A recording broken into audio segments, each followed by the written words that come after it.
Relevar la humanidad y presentarla como magnífica frente al hechizo de poder derribar todas sus limitaciones es lo que se ha propuesto el Papa León XIV con su primera encíclica.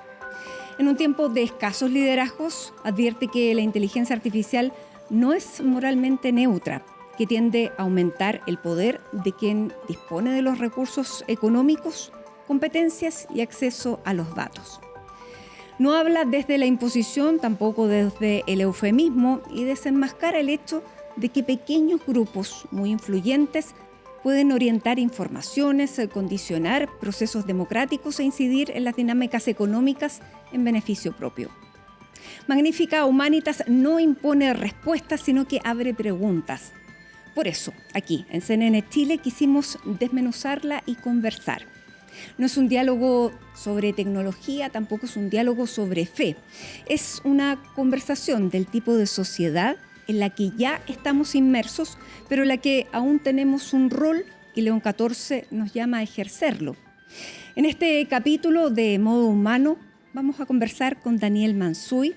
Él es doctor y máster en Ciencia Política por la Universidad de Rennes, Francia, profesor de Ciencia Política en el Instituto de Filosofía de la Universidad de los Andes y además miembro de número de la Academia Chilena de Ciencias Sociales, Políticas y Morales. Tiene el número 30 en el asiento.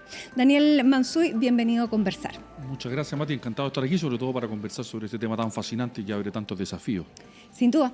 Y además un tema donde hace décadas que la Iglesia Católica no proponía un tema de conversación en la que ejerciera un liderazgo, que fuera respetada y que generara conversaciones entre creyentes y no creyentes. ¿Desde qué lugar se para la Iglesia presentando este tema y esta encíclica? Sí, nos toca un tema fundamental, porque la primera pregunta que uno se hace es por qué este texto genera una conversación tan amplia, tan intensa y tan importante, más allá de que participan creyentes y no creyentes en esa conversación abierta por el Papa, ¿no? Y si uno va al origen de este papado, yo creo que partió siendo muy revelador el hecho de que escogiera el nombre de León, ¿no? Si León III había escrito Rerum Novarum hace ya muchos años, el hecho de que este Papa adoptara el nombre de León XIV ya mostraba cierta continuidad en el sentido de que él parece que desde ese día ya sentía que había ciertos fenómenos nuevos que requerían una voz desde Roma para intentar orientar o al menos proponer alguna orientación. Entonces es como el primer dato es que hay una voluntad de emular a León muy explícita, a León XIII, y me parece que esta encíclica cumple con ese cometido. Lo segundo que uno podría decir sobre esto es que vamos a conversar de esto después seguramente con más detalle, pero enfrentamos desarrollos técnicos un poco arrolladores o abrumadores que como que nos pasan por encima, respecto a los cuales reflexionamos y deliberamos poco. Y yo creo que la recepción que ha tenido este documento muestra bien que nos hacía falta alguien que dijera, a ver, miremos cómo está esto, miremos qué significa y tratemos de pensar un poco sobre esto, porque lo más cómodo y fácil en esto es dejarse llevar por la corriente. Y tú habrás escuchado el argumento, pero mira, si no hay nada que hacer, solamente hay que adaptarse a aquello que van a decidir otros, o ya ni siquiera otros, sino que meros algoritmos. Y el Papa ahí dice, no. Esa no es la actitud humana, no es la actitud racional, no es la actitud razonable que la humanidad debe tener ante esto. Y en tercer lugar, lo que hace que este documento sea tan importante, creo yo, es que por supuesto el Papa no habla desde la neutralidad. Sería absurdo pedirle algo así a un Papa, que es jefe de una iglesia, que tiene una doctrina y un magisterio que tiene muchos siglos, y por tanto el Papa habla desde una definición, desde una doctrina, desde una comprensión del humano, y desde allí propone no una respuesta, como bien decías tú, sino abrir una serie de preguntas, ¿no? O sea, es desde un lugar muy preciso, que queda muy claro en la conclusión del documento además, desde donde el Papa habla, desde una comprensión del humano, que es la comprensión cristiana, para desde allí asumir los desafíos de la inteligencia artificial. Y el tiempo que lo recibe, porque esto es de ida y vuelta. ¿Por qué crees tú que en este tiempo el Papa León XIV surge como un líder mundial, sobre todo después de que la Iglesia venía de un descrédito impresionante? Tenía unas crisis sobre las que no vamos a detallar, pero que las conocemos muy bien, y es un fenómeno global, pero en Chile además lo hemos vivido particularmente, de modo particularmente crudo.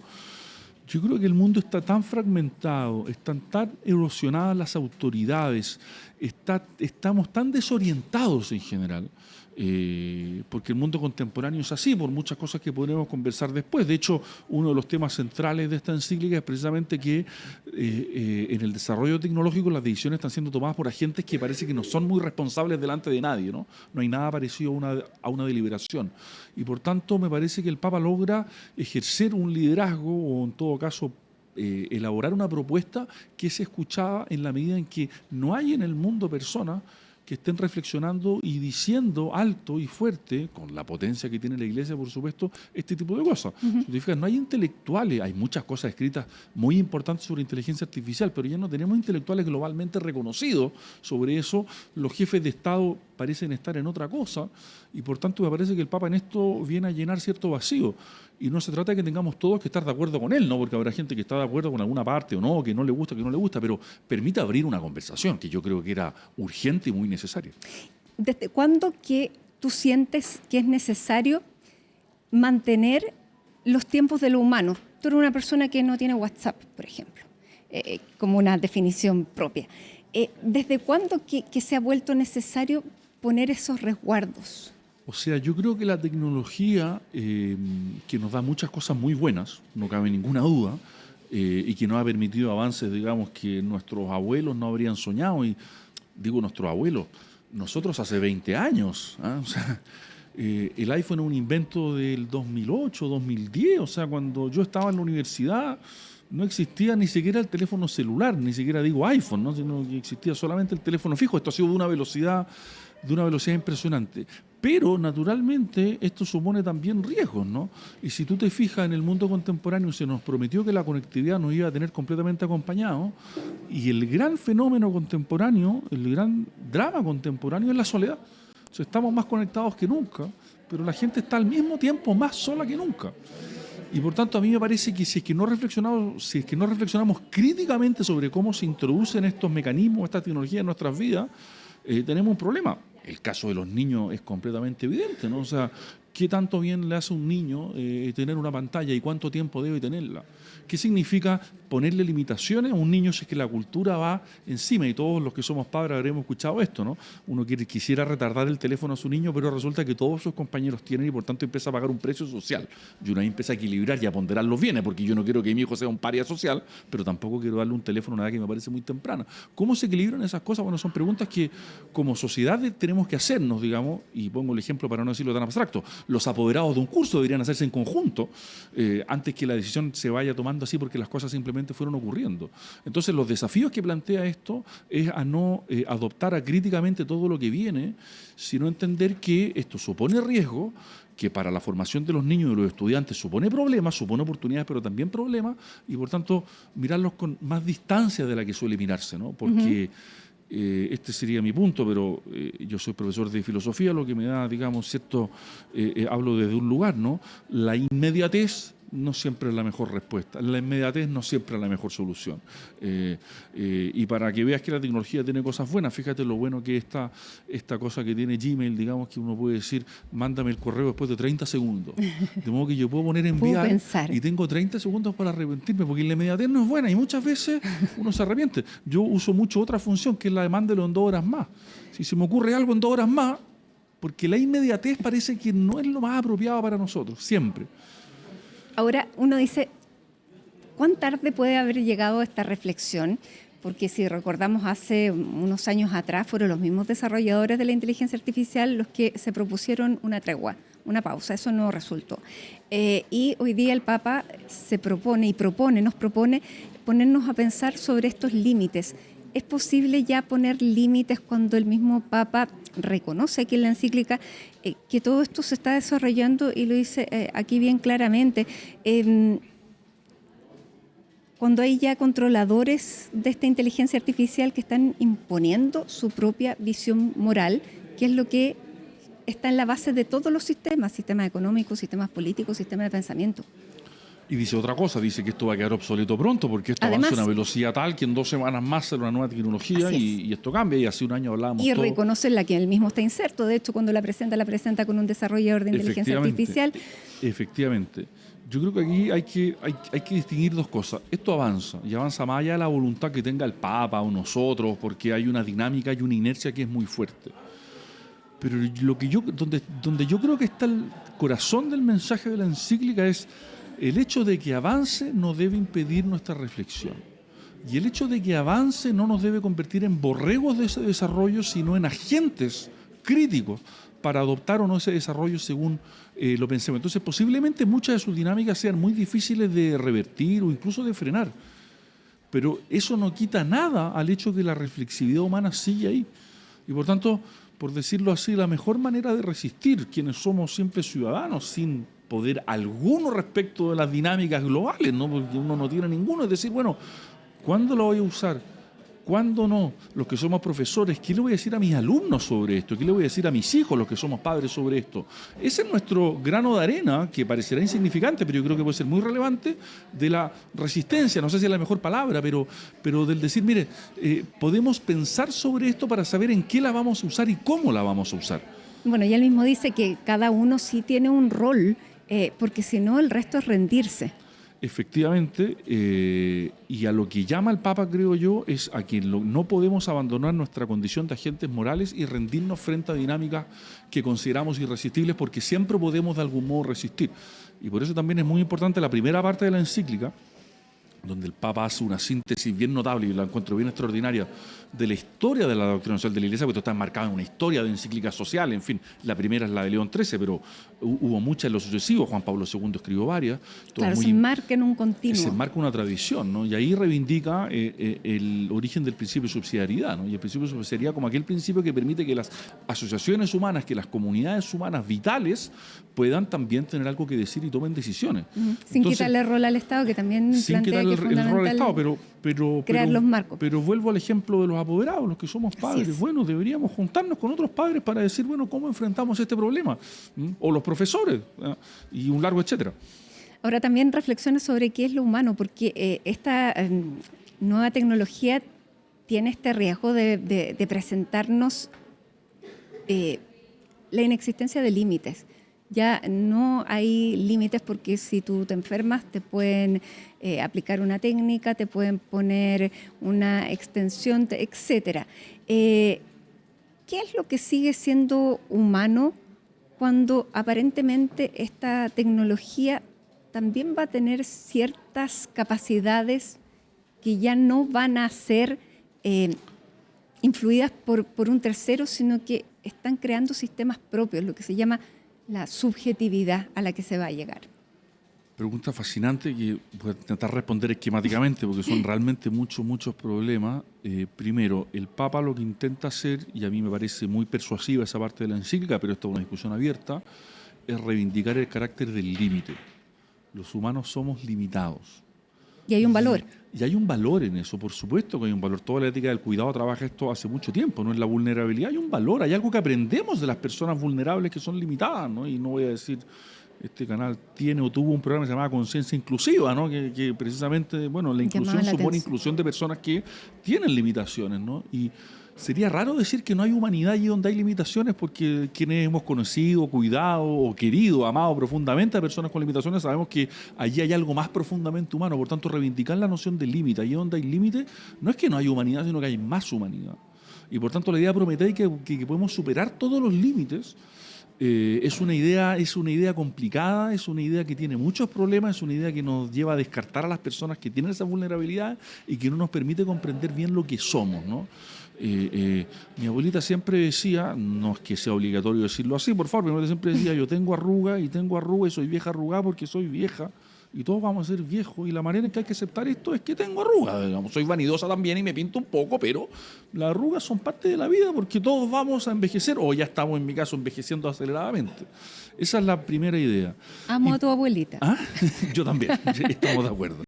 La segunda parte de la respuesta tiene que ver con que precisamente, ¿por qué la Iglesia puede, y el Papa en particular, pero representando la voz de la Iglesia, puede decir algo? Es porque como nos enfrentamos a una discusión sobre cuál es la definición o cuáles son la caracterización del humano, la Iglesia tiene una respuesta a eso, una respuesta que podríamos controvertir, que podríamos discutir, que en el caso de la Iglesia evidentemente está iluminada por la revelación, no una respuesta estrictamente filosófica, sino también obviamente teológica. No hay ningún misterio en esto, pero la caracterización que la Iglesia hace de la persona es que es una criatura. y que por tanto somos creados, y por tanto somos eminentemente limitados. Y mientras antes asumamos, aceptemos que lo propio y lo bello del hombre, lo propio de la magnífica humanidad, para emplear esa misma expresión, vienen dado por nuestra condición de criaturas limitadas, que debemos reconocer esa limitación para hacer lo propio. Y esto me conduce a la tercera parte de la respuesta, que tiene que ver que precisamente si somos criaturas donde lo más importante es nuestra experiencia, y nuestra experiencia social y común, precisamente porque somos criaturas y tenemos que interactuar, y en esa experiencia común es donde se teje realmente el humano, es que un documento como este no puede sino ser muy escéptico. Incluso, obviamente no lo controvierte el Papa de este modo, pero uno podría decir, cuando decimos que la inteligencia artificial razona, es una analogía. La inteligencia artificial no razona, acumula información y procesa información, pero razonar en estricto rigor solo lo puede hacer un agente moral. Y la inteligencia artificial no es un agente moral. Pero eso supone una definición del humano, y por eso el Papa puede decir algo sobre la inteligencia artificial, porque la Iglesia tiene que decir algo sobre lo humano. Y estamos tan desorientados, creo yo, que como no sabemos dónde poner el límite entre lo humano o no, y decimos que la inteligencia artificial piensa, razona, responde, por analogía, que es una inteligencia, que entendemos por inteligencia, esa diferencia se nos difumina. Y lo que el Papa viene a hacer aquí es decir, oiga, está perfecto todo eso y el avance de la técnica está muy bien, pero no nos olvidemos que ahí no hay personas. Pero podemos estar ante una entidad distinta. Estamos ante una entidad distinta, no cabe ninguna duda. El punto es si es que amerita la condición de persona y por tanto la dignidad que tiene toda persona. Y por eso el Papa insiste mucho, me parece muy interesante toda esa parte donde dice: tenemos que ser capaces, en casos donde la inteligencia artificial, entre comillas lo digo, tome decisiones, lo digo entre comillas porque no toma decisiones, de reconducir la decisión hacia el responsable que diseñó esa inteligencia artificial, para saber quién tomó esa decisión. Porque lo propio de los agentes morales, esto es un problema socrático, digamos, es que somos capaces de reconducir nuestras decisiones para dar razón de ellas. Y a mí se me preguntan, ¿por qué hiciste esto? Yo tengo que ser capaz de responder en cuanto a agente moral. Y eso vale, y por eso es interesante lo que desarrolla el Papa ahí respecto a la guerra, ¿no? No puede haber decisiones de guerra que tengan que ver con la vida y la muerte de personas que sean tomadas por entes anónimos. Tiene que haber un responsable. Y ahí es donde están los problemas, porque no sabemos quiénes son los responsables, los desarrolladores de estas tecnologías, porque también es su interés no ser tan identificables, porque quieren avanzar lo más rápidamente, saltarse regulaciones y crear bases no solamente para el tema de la guerra o el tema de ciertos autoritarismos, totalitarismos de los que también habla el Papa. Por lo tanto, esa identificación es peligrosa y uno no sabe desde dónde se pueden hacer las regulaciones, las identificaciones y la exigencia de responsabilidades. Esto es muy largo y va a ser muy difícil y vamos a estar metidos en este problema probablemente lo que a mí me queda de vida, sin ninguna duda, porque no me queda tanto. Por favor, pero yo creo, con esto yo te diría que te queda como la mitad más. La mitad y más, pero en fin. El primer punto es ponerse de acuerdo en que tenemos un problema. Que tenemos un problema respecto del modo en que están reguladas, del modo en que intervienen nuestras vidas y del modo en que empiezan a tomar decisiones. Y digo todo esto entre comillas porque las decisiones, insisto, son siempre tomadas por una persona, ¿no? Si no, no hay decisión en estricto rigor. Una vez que nos habremos, supongo, puesto de acuerdo en que tenemos un problema, pero hay que determinar la naturaleza del problema para saber exactamente a qué nos estamos enfrentando, podremos, no sé si tomar ni siquiera las decisiones, pero ver el modo en que esto podría o no regularse. ¿Y quién sería el agente encargado de regularla? Supongo que los gobiernos, pero para eso los gobiernos tienen que ponerse de acuerdo entre sí. O sea, todo esto es muy largo. Y el Papa aquí está solamente poniendo la primera piedra de algo que va a ser larguísimo y muy difícil. Así como lo fue la cuestión social, que es el tema, digamos, de la primera encíclica que abre la doctrina social de la Iglesia. Pero si no nos ponemos de acuerdo en que hay un problema, ni siquiera tendremos esa primera piedra. Y a veces pasaba, hasta antes de esta encíclica, y en este sentido creo que la encíclica cambió un poco el eje de la discusión, que había mucha gente que decía, mira, pero si igual no hay nada que hacer, y por tanto como no hay nada que hacer, fíjate en esto, cuando no hay nada que hacer es un no problema. Como decía aquel presidente chileno, existen dos tipos de problemas, creo que era Barros Luco, ¿no? Los que solucionan solo y los que no tienen solución, y por tanto no hagamos nada, ¿no? No sé si es apócrifo o no la frase, pero si es que no hay nada que hacer, se transforma en un no problema porque no hay deliberación posible. Y el Papa aquí lo que viene a decir, no, acá hay muchos problemas. Será muy difícil resolverlo, pero será imposible resolverlo mientras no tengamos un diagnóstico de que hay algo así como un problema. Ahora, la velocidad a la que esto está sucediendo impone que no solamente tenemos un problema, sino que tenemos que ponernos lo más rápidamente de acuerdo posible. Y esta misma IA o los desarrolladores han creado como las bases para que no nos podamos poner de acuerdo, porque han polarizado la discusión. Y es difícil entrar en las regulaciones cuando los propios gobiernos que están permitiendo su desarrollo, esto está creando una base para una ideología que es bien clara. Sí, no, y el caso de Peter Thiel, que estuvo en Chile hace poco, Sí. digamos, es un caso... Ya vamos a ir al caso chileno. Es un caso Sí. bien singular, digamos. Estuvo hace algunos meses en la Academia de Ciencias Sociales en Francia, donde pronunció un discurso que es bien llamativo. Y por tanto, aquí tenemos un problema, o sea, tenemos muchos problemas, pero uno de los problemas que está muy bien identificado en la encíclica es precisamente el de la concentración del poder. Los estados nacionales están configurados de tal modo que nosotros tenemos un estado nacional con un presidente, pero es un presidente que tiene al lado un poder legislativo, un poder ejecutivo. En Chile uno podría añadir la Contraloría, el Tribunal Constitucional y una serie de instituciones que lo contrapesan, ¿no? Y cuando un presidente adquiere mucho poder, uno dice, parece que esta democracia está entrando en problemas, ¿no? Y lo que hacen estas grandes corporaciones precisamente es que tienen una cantidad inaudita de poder concentrado, completamente inaudito, inédito en la historia de la humanidad, y más bien hasta ahora carente de contrapeso. ¿Cómo se podría contrapesar eso? Bueno, porque autoridades políticas se pongan de acuerdo. ¿Por qué actúan las autoridades políticas? Actúan en parte por intereses nacionales, no cabe ninguna duda, pero también en parte relevante por presión ciudadana. O más que por presión ciudadana, cuando la opinión pública ve que hay un problema, ¿no? Por ejemplo, hace algunos años a todos nos parecía natural de que los niños deberían tener pantalla en sus colegios, ¿no? Y te acuerdas cuando repartíamos laptops en los colegios porque Así nos parecía es. que era la solución a los problemas pedagógicos del mundo. Antes de la pandemia incluso. Antes de la pandemia incluso. Hoy día sabemos que en verdad más bien habría que, no sé si prohibirlo, pero en todo caso restringirlo enormemente. Y tú te das cuenta que hemos ido avanzando en eso, ¿no? De hecho, en Chile, por ejemplo, hoy día estamos discutiendo, no me interesa emitir una opinión sobre el detalle técnico, porque no es nuestro propósito, pero si es que acaso no deberíamos poner límites para que los niños se sumen a redes sociales, ¿no? O sea, abre una cuenta de Instagram, ya hay una discusión legislativa en curso, ¿no? Entonces las autoridades políticas pueden hacer cosas, pero tienen que quererlo.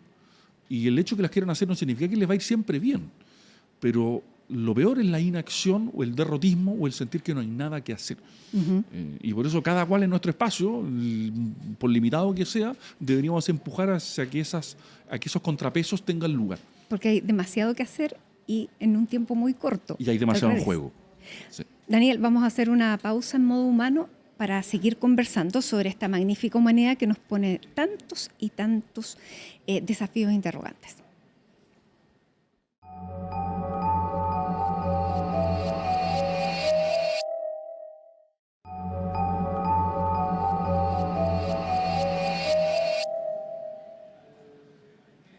Seguimos conversando en modo humano sobre todos los desafíos, todas las interrogantes que surgen y podemos conversar a partir de esta encíclica Magnífica Humanidad. Estamos junto a Daniel Mansuy y estábamos hablando de la capacidad de ponernos de acuerdo frente a todo lo que se nos viene, porque tenemos que hacerlo rápido y hacerlo de una manera conjunta. Sin embargo, cuando la verdad ya no es una única verdad, es difícil poder conversar y ponerse de acuerdo. Es difícil que se mantenga y se sostenga, por ejemplo, la democracia.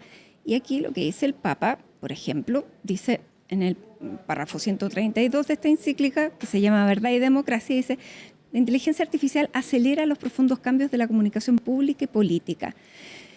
Herramientas que se utilizan a menudo para construir narrativas sesgadas y difuminar los límites entre lo verdadero y lo falso. No, un problema tremendo que tanto Benedicto XVI en su función como Papa, como Joseph Ratzinger como Filósofo. cardenal había Sí. trabajado mucho, ¿no? Y fíjate lo difícil que es, piensa los cambios que estamos sufriendo, ¿no? Cuando la democracia representativa, tal como la conocemos, supone un sistema robusto de medios, ¿no?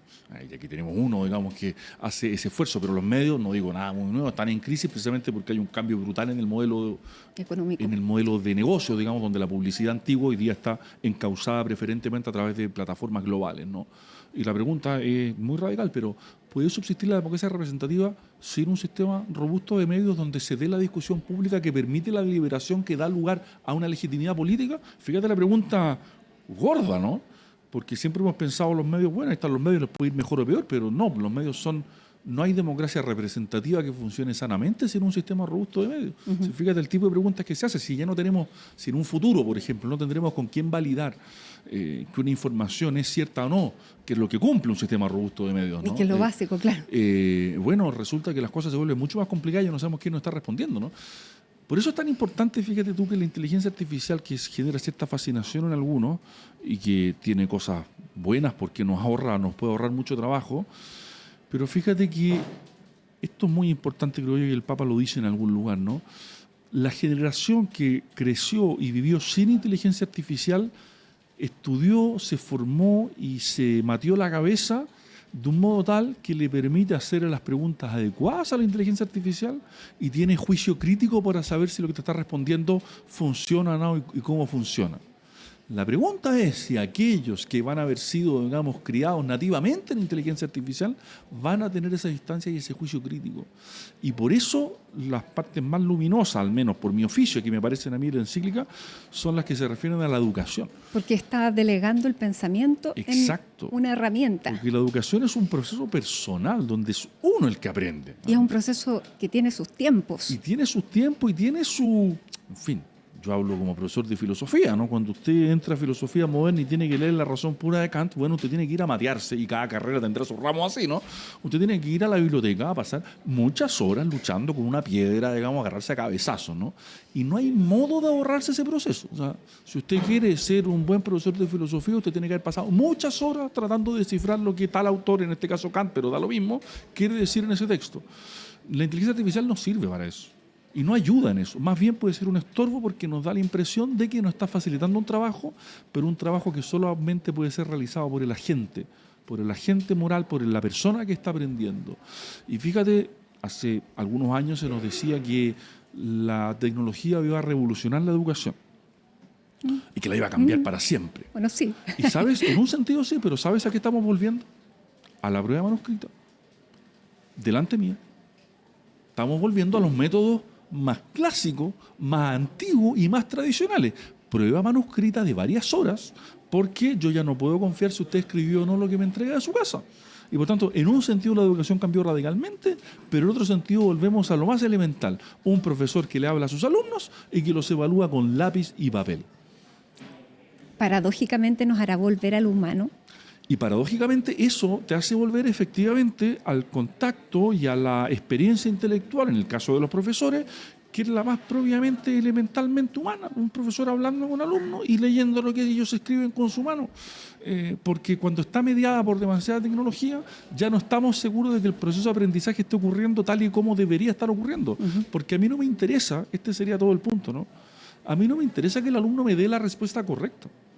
A mí me interesa que el alumno sea capaz de hacer el itinerario formativo intelectual para llegar a la respuesta correcta. Me interesa el proceso. Y en ese proceso la IA puede ayudar, pero también puede ser un estorbo.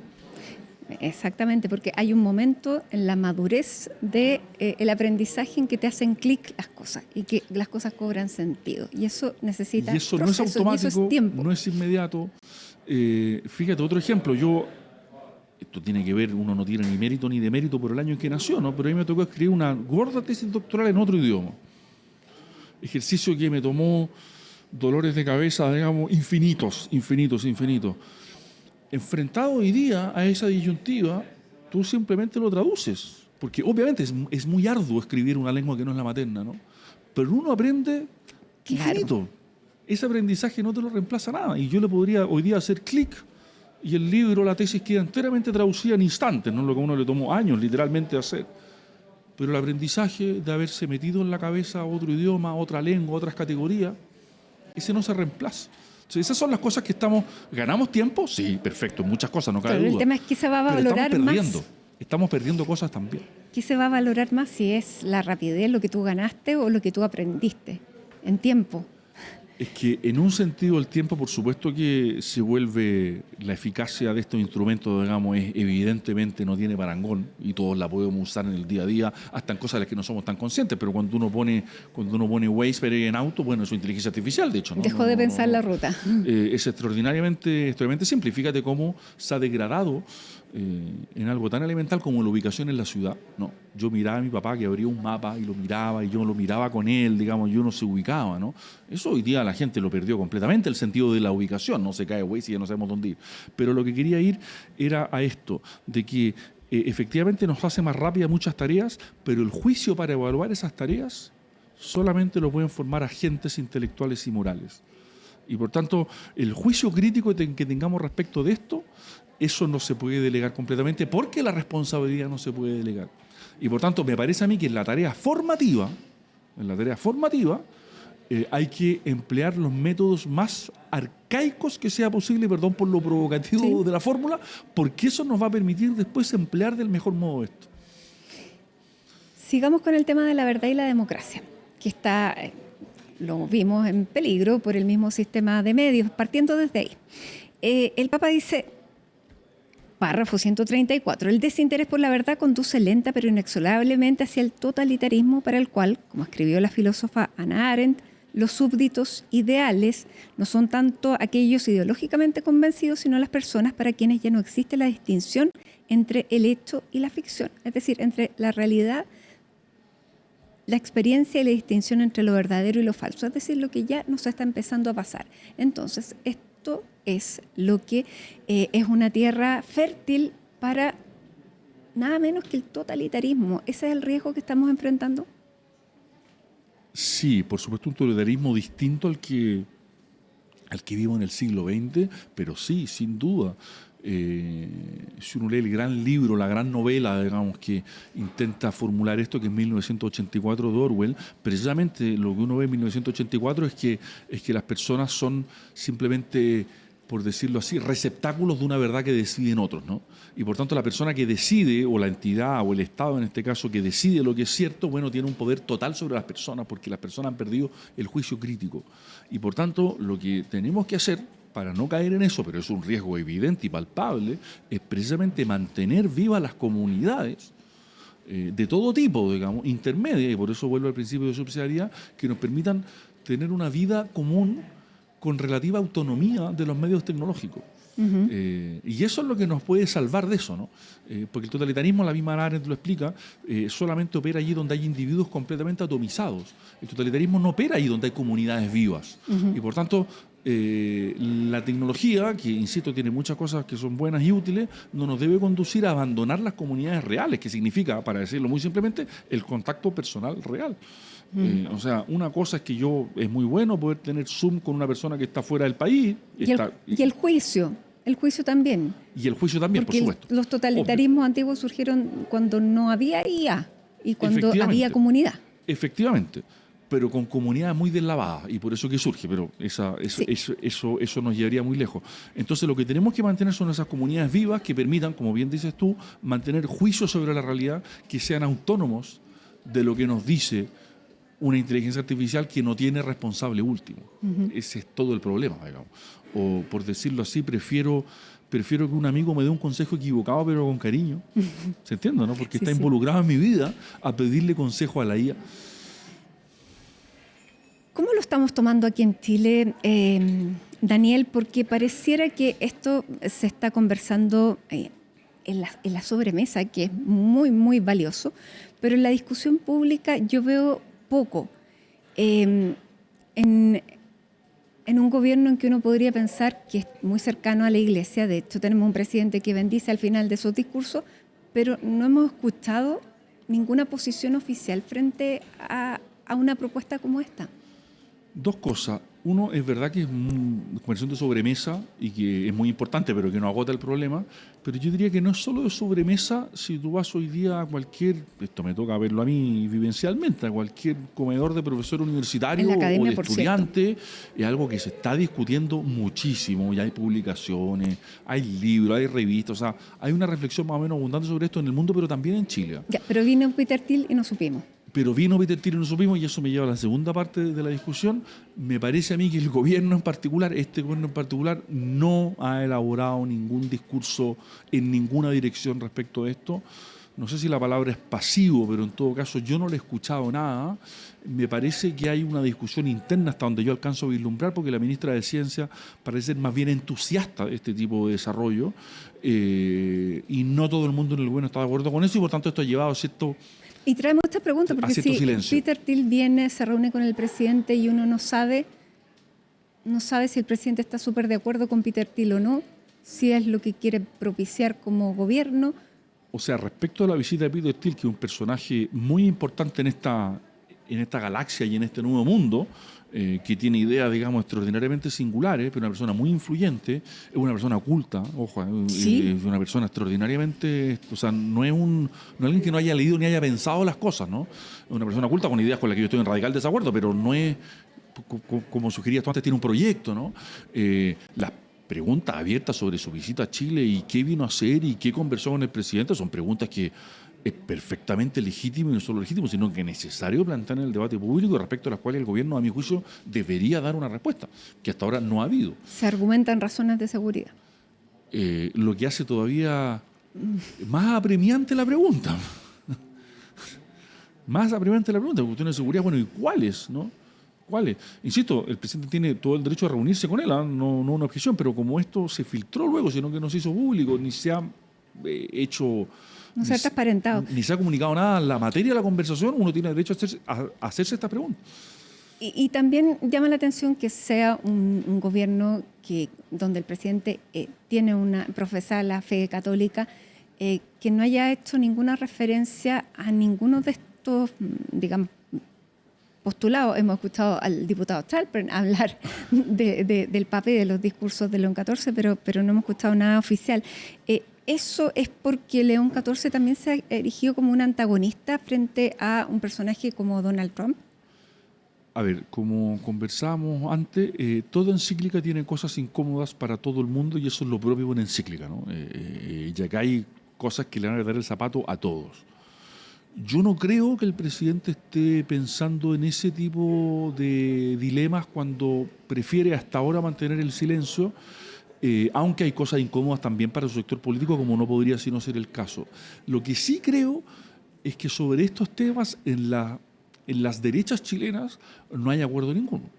Y tú vas a tener derechas como a la que pertenece el propio presidente, que están más bien vinculadas de un modo u otro a la tradición católica o a la tradición conservadora en Chile, pero también hay derechas que están mucho menos vinculadas con eso y que son más bien, digamos, promotoras de un desarrollo científico y tecnológico más bien ilimitado, que es la gente que yo supongo promovió la entrevista de Peter Thiel con el presidente, y por tanto el presidente, frente a esa disputa, me parece que hasta ahora, es mi lectura, pero puede estar equivocada, ¿no? No tengo información, es una especulación, prefiere mantenerse neutro en esa disputa, ¿no? Porque este tema de las derechas no es nada de pacífico, y hay gente que le interesa promover el desarrollo tecnológico a ultranza porque piensa que el mundo va hacia allá y es lo que hay que hacer, y es lo que, insisto, las señales que ha dado la ministra de Ciencia suelen ir en esa dirección, y hay personas que se van a tomar más en serio esta encíclica. Ahora, yo esperaría, si tú me preguntas a mí, yo esperaría del presidente, su entorno más cercano, que se tomaran más en serio de lo que ha aparecido hasta ahora esta encíclica. Quizás va a venir algo, no lo sé tampoco, pero yo espero algún tipo de reacción un poco más explícita de la que ha habido hasta ahora. Uh-huh. Tal vez cuando el Papa esté más cerca geográficamente, cuando venga a lo mejor a Perú, porque efectivamente. Esta misma discusión la tuvieron en España, donde hace un par de semanas atrás estuvo el Papa de visita y estuvieron enfrentadas todas las derechas y todas las izquierdas también. Efectivamente, donde el Papa pronunció discursos que son muy importantes para su pontificado en general, porque otra cosa que nos dijimos al principio, es un Papa relativamente joven, en términos relativos, digamos, y por tanto puede ser un pontificado relativamente largo. Y los pontificados largos marcan la historia de la Iglesia, pues, porque publican muchos documentos, dan muchas direcciones, y me parece que el Papa, tanto en sus visitas como en sus documentos, está anunciando un pontificado ambicioso, en el mejor sentido de la palabra, ¿no? Donde quiere marcar lo que viene en las próximas décadas.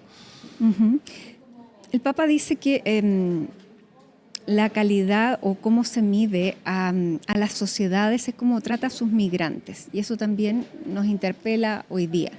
¿Quién crees tú que debiera estar pensando eso más allá de los gobiernos? Es una pregunta, la doctrina social de la Iglesia es una pregunta larguísima y que aquí hablo en primera persona, digamos, yo soy católico, digamos que los católicos tenemos que hacernos constantemente.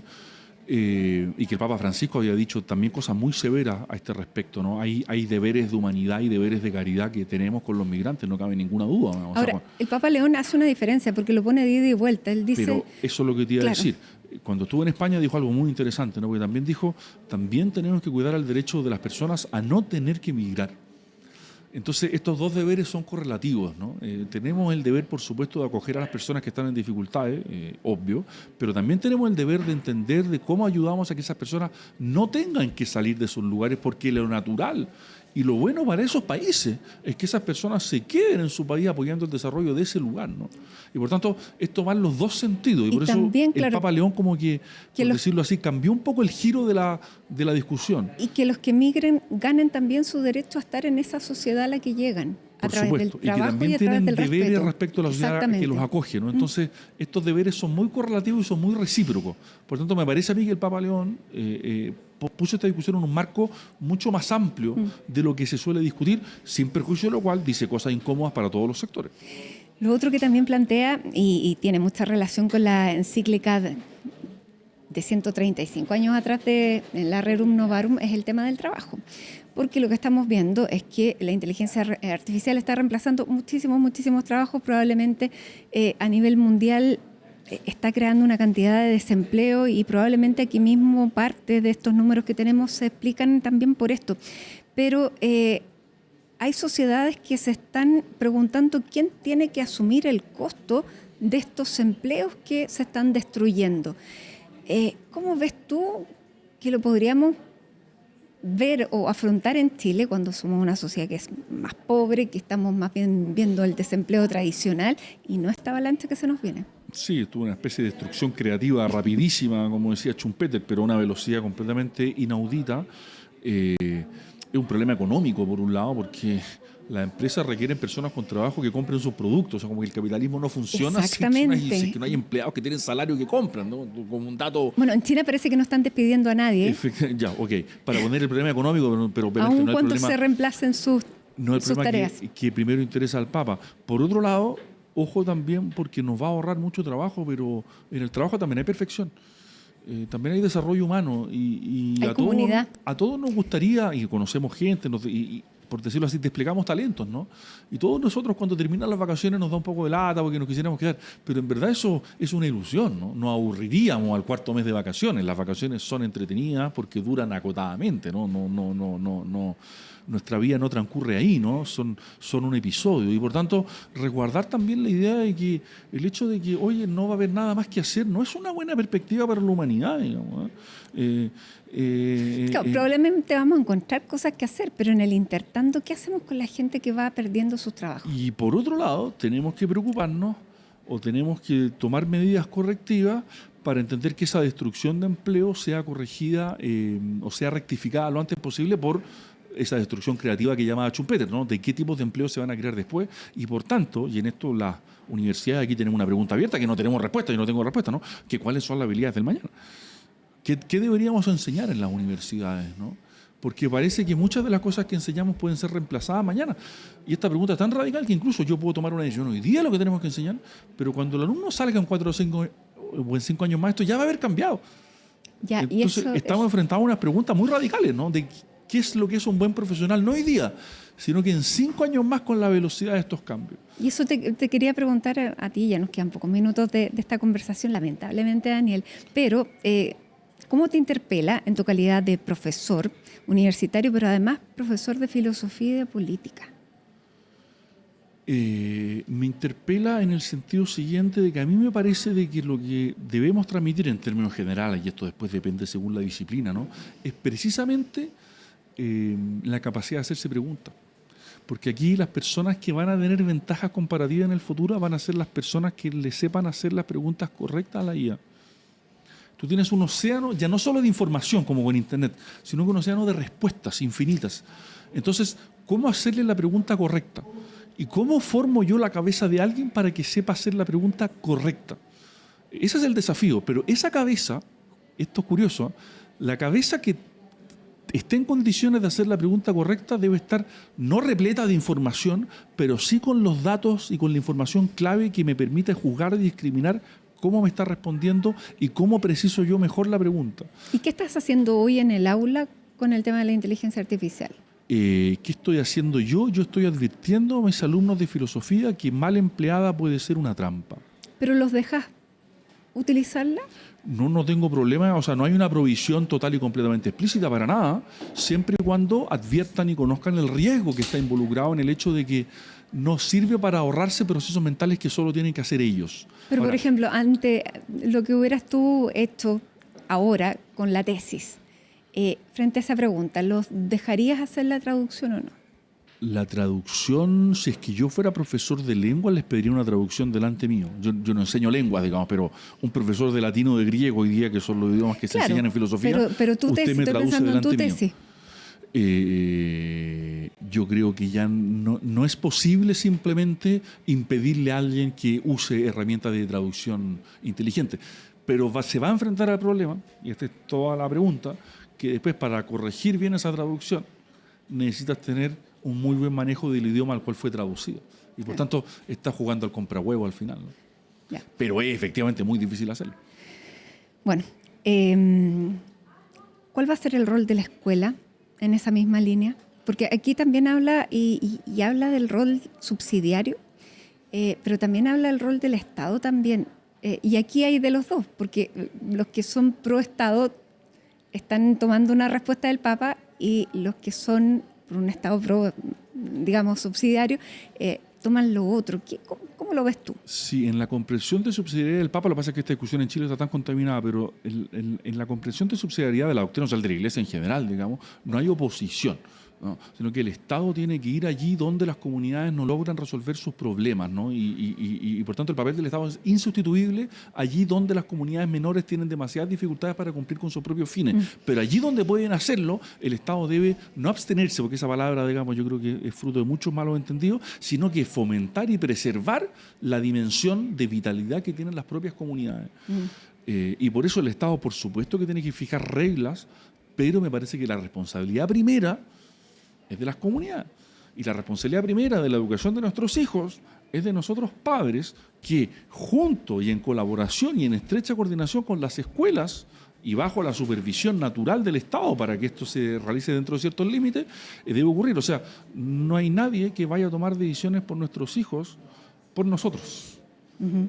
Y por tanto, si nosotros queremos poner límites al modo en que esto transcurre en la vida de nuestros hijos, los únicos actores legítimos en último término somos los padres. Y ese es un desafío en el cual yo creo que nos hemos dejado de estar mucho tiempo por decir esto no hay nada que hacer, nos inclinamos frente a esto. Los niños lo quieren, lo necesitan, por supuesto que lo necesitan en muchos sentidos, ¿no? Pero hay que fijarle límites y eso solamente puede partir de una vida común que tenga cierta vitalidad. Por lo tanto, tenemos mucho que hacer. Infinitos desafíos. Y como seres humanos. Efectivamente. Daniel Mansuy, ha sido un placer, como siempre, conversar contigo. El placer es mío, por favor. Además, encantadísimo. En este modo, mirándose a los ojos, que va a ser cada vez más valioso, en este modo humano, como se llama este podcast, programa de televisión. Muchas gracias. Muchas gracias a ti por esta invitación. Y gracias también a ustedes por haber participado de esta conversación, de este análisis y de este nuevo desafío que se nos impone en este modo humano. Muchas gracias.